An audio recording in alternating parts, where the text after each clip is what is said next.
നമ്മുടെ mail I D വെച്ചിട്ട് നമ്മൾ ഒരു സൈറ്റിൽ വിസിറ്റ് ചെയ്ത് കഴിഞ്ഞാൽ നമ്മൾ ആ മെയിൽ ഐ ഡി കൊടുത്തിട്ട് നമ്മൾ ആ ഒരു സൈറ്റിന്റെ കാര്യങ്ങളൊക്കെ ഒന്ന് ഫ്രീ ആയിട്ട് നമ്മൾ ട്രയൽ യൂസ് ചെയ്തില്ല ഒറ്റ ശ്വാസത്തിൽ ഞാൻ ഇത്രയും നേരം പറഞ്ഞുകൊടുക്കുന്നത്.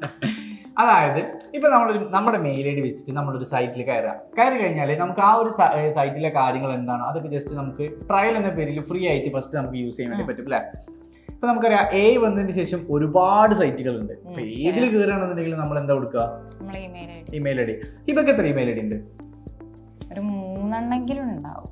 ഓക്കെ, അപ്പം ഒരു ഇമെയിൽ ഐ ഡി കൊടുത്തു കഴിഞ്ഞാൽ അതേ സൈറ്റ് വീണ്ടും യൂസ് ചെയ്യുന്ന സമയത്ത് അടുത്ത മെയിൽ ഐ ഡി കൊടുക്കും. മാക്സിമം ടോട്ടൽ എത്ര ഇമെയിൽ ഐ ഡിസ് ഉണ്ട്? 3 എടുത്തിട്ടുണ്ടാവുള്ളൂ. പിന്നെ എത്ര വെച്ചിട്ട് ഇങ്ങനെ ഇമെയിൽ ഐ ഡി ഉണ്ടാക്കും. ഓക്കെ, അപ്പോൾ ഒരു 3 ഇമെയിൽ ഐ ഡിയാണ് ഇവക്ക് ഉള്ളത്. എനിക്ക് 2 ഇമെയിൽ ഐ ഡി ഉള്ളൂ.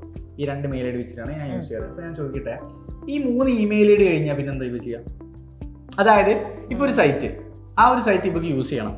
അപ്പോൾ 3 തവണ യൂസ് ചെയ്ത്, പക്ഷെ 4ാം തവണ യൂസ് ചെയ്യുമ്പോൾ പുതിയൊരു ഇമെയിൽ ഐ ഡി കൊടുക്കണം. എന്ത് ചെയ്യും? അങ്ങനെ എത്ര നമ്മൾ ഇമെയിൽ ഐ ഡി ഉണ്ടാക്കും. ഞാൻ എന്താ ചെയ്യാ? വേണമെന്നുണ്ടെങ്കിൽ ഇമെയിൽ ഐ ഡി ഉണ്ടാക്കണം. ക്രിയേറ്റ് ചെയ്തിട്ട് അപ്പോൾ എത്ര തവണ പുതിയ ഇമെയിൽ ഐ ഡി ക്രിയേറ്റ് ചെയ്യും? കുറെ പ്രാവശ്യം ആക്കേണ്ടി വരും. അപ്പൊ അത് ഒരു എടങ്ങേറ് പിടിച്ച പണിയല്ലേ? പക്ഷെ അതിനൊരു വഴിയുണ്ട്. അതാണ് അതിനൊരു വഴിയുണ്ട്. എന്താണ് വഴി? എക്സാമ്പിൾ ആയിട്ട് ഇപ്പൊ എന്റെ ഒരു ഇമെയിൽ ഐ ഡി ഞാൻ പറയാം, aishaiba@gmail.com എന്നാണെന്നുണ്ടെങ്കിൽ അപ്പൊ ആ ഒരു ഇമെയിൽ ഐ ഡി നമ്മൾ അതിൽ ടൈപ്പ് ചെയ്ത് കൊടുക്കാം. ടൈപ്പ് ചെയ്ത് കഴിഞ്ഞിട്ട് പേന്റെ ശേഷം ഒരു ഡോട്ട് ഇട്ട് കൊടുക്കുകയാണെങ്കിൽ അതൊരു പുതിയ ഇമെയിൽ ഐ ഡി ആയി ആണെന്ന് ആ സൈറ്റ് വിചാരിക്കും. പക്ഷെ അങ്ങനെ ഒരു പുതിയ ഇമെയിൽ ഐ ഡി ഇല്ല.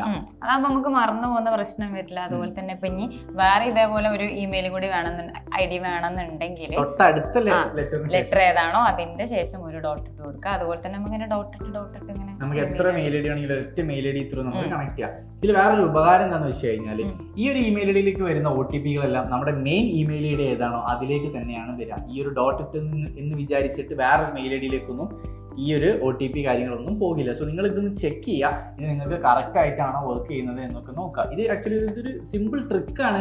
നമുക്ക് അത്യാവശ്യ ഘട്ടങ്ങളിൽ മാത്രം യൂസ് ചെയ്യാൻ പറ്റുന്ന ഒരു സിമ്പിൾ ട്രിക്കാണ്. ആരും ഇത് മിസ്യൂസ് ചെയ്യരുത്. ഓക്കെ, സോ ഇതുപോലുള്ള ഒരുപാട് ഇൻഫോർമേറ്റീവ് വീഡിയോസിനും അതുപോലെ തന്നെ കെൻമിയുടെ online and offline digital marketing കോഴ്സിനെ കുറിച്ച് കൂടുതൽ അറിയാൻ ജോയിൻ ചെയ്യാൻ ഡിസ്ക്രിപ്ഷനിൽ കാണുന്ന നമ്പറിൽ ഇപ്പോൾ തന്നെ കോൺടാക്ട് ചെയ്യുക.